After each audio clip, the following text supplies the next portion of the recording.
ಆಹಾರ ಪೋಲಾಗುತ್ತಿರುವುದನ್ನು ತಡೆಯುವ ಸದಾಶಯವನ್ನಿಟ್ಟುಕೊಂಡು ನಗರದಲ್ಲಿ ಮುಳಬಾಗಿಲು ಫುಡ್ ಬ್ಯಾಂಕ್ ಹೆಸರಿನ ಸ್ವಯಂ ಸೇವಾ ಸಂಸ್ಥೆಯೊಂದು ಕೆಲಸ ಮಾಡುತ್ತಿದೆ. ಆಹಾರ ವಸ್ತುಗಳು ಮತ್ತು ಪದಾರ್ಥಗಳನ್ನು ಬಿಸಾಡಬೇಡಿ, ನೀವು ಬಿಸಾಡಬೇಕೆಂದಿರುವ ಆಹಾರವನ್ನು ಅಗತ್ಯವಿರುವ ಜನರಿಗೆ ತಲುಪಿಸಲು ನಾವಿದ್ದೇವೆ ಎಂಬ ಸಂದೇಶದೊಂದಿಗೆ ಈ ಸಂಸ್ಥೆ ಕೆಲಸ ಮಾಡುತ್ತಿದೆ. ಮುಳಬಾಗಿಲು ಫುಡ್ ಬ್ಯಾಂಕ್ ಸ್ವತಃ ಒಂದು ಸ್ವಯಂ ಸೇವಾ ಸಂಸ್ಥೆಯಾಗಿದ್ದು ಆಹಾರದ ನೆರವಿನ ಹಸ್ತ ನೀಡುತ್ತಿದೆ. ಅನಾಥ ಮಕ್ಕಳು, ವೃದ್ಧರು, ಬೀದಿ ಬದಿವಾಸಿಗಳು, ನಿರ್ಗತಿಕರು, ವಿಕಲಚೇತನ ಮಕ್ಕಳ ಸೇವೆಯಲ್ಲಿ ತೊಡಗಿರುವ ಮುಳಬಾಗಿಲು ಫುಡ್ ಬ್ಯಾಂಕ್ ಆಹಾರ ಪದಾರ್ಥಗಳನ್ನು ಪೂರೈಸುತ್ತಿದೆ.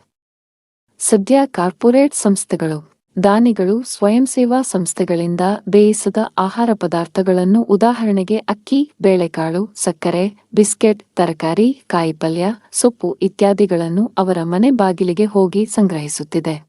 ಮುಳಬಾಗಿಲು ಫುಡ್ ಬ್ಯಾಂಕ್ ಅಗತ್ಯವಿರುವ ನಿರಾಶ್ರಿತರಿಗೆ ಆಹಾರವನ್ನು ತಲುಪಿಸುತ್ತದೆ. ಈ ಅವಧಿಯಲ್ಲಿ ಆಹಾರ ಪದಾರ್ಥಗಳು ಕೊಳೆತು ಹೋಗದಂತೆ ಸೇವಿಸುವುದರಿಂದ ಆಗುವ ಸಮಸ್ಯೆಗಳ ಬಗ್ಗೆ ಬಹಳ ಎಚ್ಚರಿಕೆ ವಹಿಸಲಾಗುತ್ತದೆ.